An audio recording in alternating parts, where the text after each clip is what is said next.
Inferno. I'm your host, Madison Romine, and here with me today, as always, is our trusted panel featuring Anthony Nish, Joey Hardy, and Danny Gaitan. Last Saturday, the Sun Devils continued their undefeated streak at home and pushed their overall winning streak to 5 games by defeating the Oregon State Beavers 30-17. Let's go to the panel for some analysis. Anthony?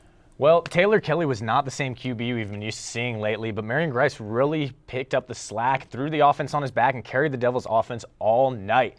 Now, Kelly threw 2 picks in this game, but this wicked pump fake Jalen Strong corner bite there really got the Devils off to a fast start. From there, Marion Grice just does what he's been doing all year, just scoring touchdowns. Now, that's his 19th of the season, and later on in the game, he punched in his 20th. The senior back put up 118 yards on the ground against the Beavers and keeps showing the NFL scouts what he can do. Finding the holes no problem as he bursts through the defense here and mashes that turbo button, picking up 40 yards, a little juke move at the end there.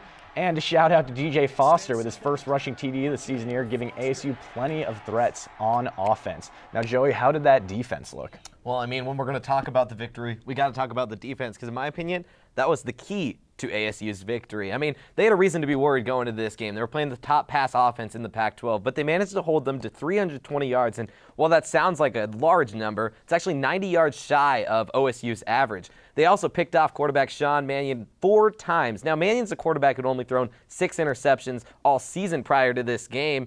So ASU nearly doubled that number. And when we talk about defense, we've got to talk about defensive back Robert Nelson, who had 2 of those interceptions, 1 for a pick 6, by the way. That got him the Pac-12 Defensive Player of the Week. And Nelson in this entire defense, they've just been dominant all season, helping keep ASU on top of the Pac-12 South. And from my understanding, Danny, the Pac-12 South really could be all ASU's. They got all the chance in the world. They're in the driver's seat right now. If you look at it, ASU wins on Saturday, and they're the Pac-12 South champions going on to play either Oregon or Stanford in the title game. If they happen to fall this week and they win over U of A next week, they need some help from USC to beat UCLA, and they would also be in that scenario. UCLA must win out if they want a chance at the title game. And as far as USC goes, they have a small chance as well. They need UCLA to win this week, ASU to lose to the school from down south, and then they need to win and beat UCLA if they want a chance. That's how it's looking, Madison. Well, it was a crazy week for the rest of the Pac-12 that featured some really great matchups. 3 ranked teams had games against unranked opponents, but not all of them went as expected. Danny, what happened at the Coliseum? What happened at the Coliseum? A great game happened at the Coliseum as number 4 Stanford played on the road against a resurgent USC squad. All right, let's pick it up early in the first quarter. USC up 6 as Stanford's Tyler Gaffney is wrapped up in the backfield. Oh, wait, no, he's not. The Trojans could not bring him down. Gaffney bounces it outside and breaks off a ridiculous 34-yard touchdown run. But back come the Trojans.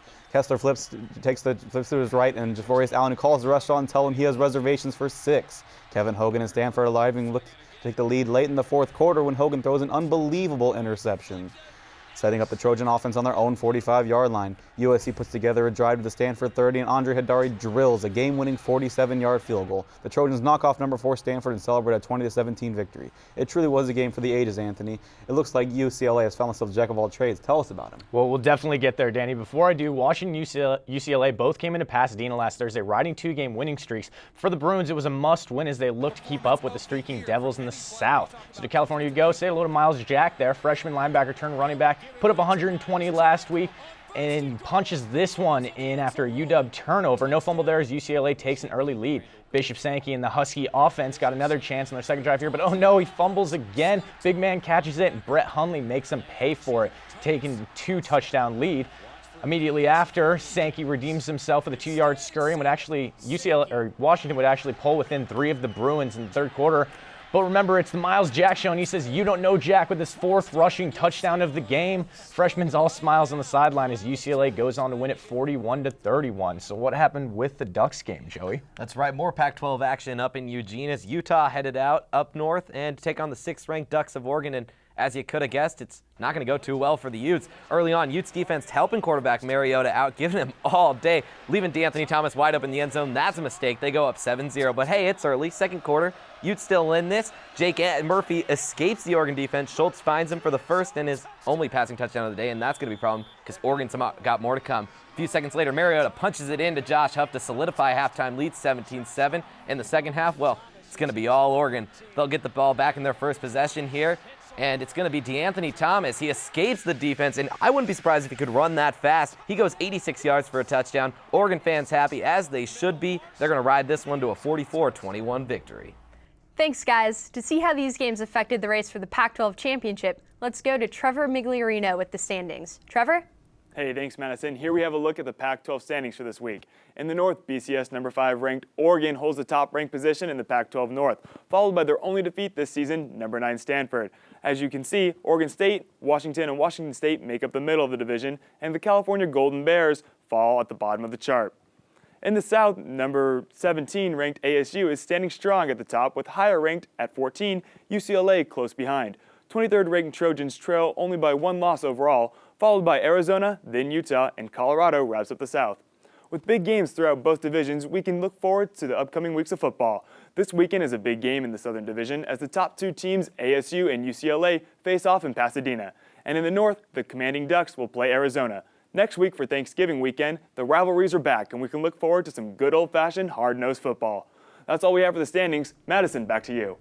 Well, it looks like it'll be a crazy race to the finish for both divisions. Now let's go back to Trevor to see what made the Fro grow this week. Trevor? Ladies and gentlemen, I give to you the Fro meter. It's simple to understand. The better the play, the bigger the Fros. Let's get to it. We'll start off with the Utes, and the quarterback will fake the run, play action, throw a long ball to tight end Jake Murphy for a touchdown, earning 2 Fros up on the Fro meter. Gonna celebrate in there. Great job. Next up, we have the University of Washington. Bishop Sankey will run the ball, and boop! Where's the ball? It's in freshman defensive end Andy Vanderbilt's hands. This play picks its way to 3 Fros for a fantastic defensive effort by UCLA. Watch this again. It almost wants you to make you shave the Fro out of agony, but you dub, and then all of a sudden, he has the interception. Going back to the Ducks and the Utes, DeAnthony Thomas will receive the kick, find the hole, make the juke, take the socks, and hit the 50, the 40, the 30, the 20, the 10, and will grow the Fro to a 4. The Arizona State Sun Devils defense was covering the field to and fro against the Beavers. To prove it, watch as Robert Nielsen makes a Fro-tastic pick 6 when the Sun Devils needed it most. This will also register as a 4 on the Fro grow meter. Just when you thought you couldn't get enough Fro, we bring what I like to call the Stanford Shuffle. Watch as Tyler Gaffney is pushed into the pile, breaks from the defense, bounces out and around, picks up a block right here, and runs for a touchdown. I love this play so much, I'm going to dub it Aphrodite, the goddess of love and hair. It will max out at a 5 on the Fro grow meter. Back to you, Madison. All right, thank you, Trevor. Tomorrow, the number 5 Oregon Ducks go down to the Dirty T to take on the 6-4 Wildcats. Apparently, there's no such thing as home field advantage in this game, as the Ducks are favored by 20.5 points. Who do you guys have?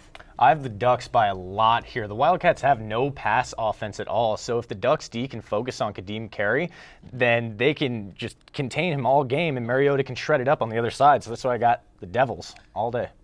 You mean the Ducks. The Yeah. Ducks. Oh, yeah, and I got to agree with you. The Ducks all the way. They're one of the best offenses, not only in the Pac-12, but in the country. And U of A, I mean, they haven't done anything too great. Oregon is just going to eat up the Wildcats all game. Not so fast, guys. They got a chance. They're playing in the Dirty T, and U of A's got a chance to win the coin toss. Ducks by a lot. Maybe the coin toss. I think the coin toss is theirs. The coin toss is theirs. Can I bet on that? All right, well, next up, we've got Washington and Oregon State. Now, both of these teams have been ranked this season, but they've been pretty disappointing in big games. So who takes this one? I have the Beavers in this one for sure. Without Keith Price and Washington, the Mannion can really take the Oregon State offense and just run with it.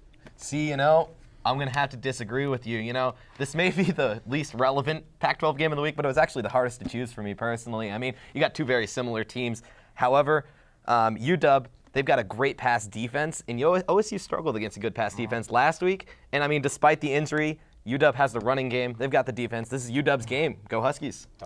Oregon State's going to bounce back, and you know why? Because Sean is the Mannion. That's exactly why. He threw 4 interceptions last week, but he's coming back this week. They're going to win this game. Okay, so newly ranked USC travels to Colorado, where the Trojans will look to continue their hot streak under Coach O, who's trying to prove that he should retain the coaching job after this season.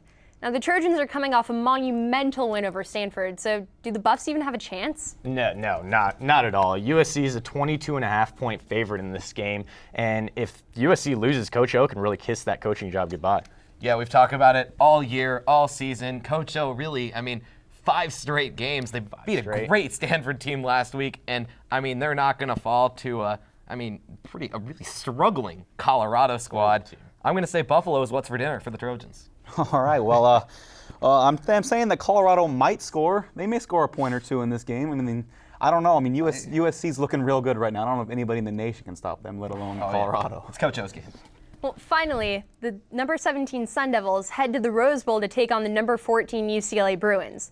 This is essentially the battle for the Pac-12 South. Now, Miles Jack, the Bruins linebacker turned running back, had a breakout rushing game for 4 touchdowns last week. Can Sutton and the rest of the defense stop him? Yeah, I definitely think so. This is a tough one for ASU, but if they can contain Hundley, I think they'll definitely be looking towards the Pac-12 championship. So I got Devils all day. You mentioned containing Hundley, but that's a lot harder than it looks. Hundley is a stellar quarterback, not only through the air, he's got a lot of yards through the air, but he's also the UCLA's leading rusher, and I mean, that's hard to stop. In ASU, they've been struggling on the offensive end. Taylor Kelly didn't have the game he was looking for, and it's going to kill me to say it, but Don't say it. it's got to be UCLA. The Bruins got this one. Hate it. Well, Devil fans, I'm going to show some real facts at you, and that's I'm with stupid over here. Sorry, Joey, but Devils win this game. They are 2.5 point favorite for a reason. All right. All right, well, let's hope the Sun Devils can pull off this win and clinch the South this week. Thanks for watching the Inferno. I'm Madison Romine, and as always, go Devils.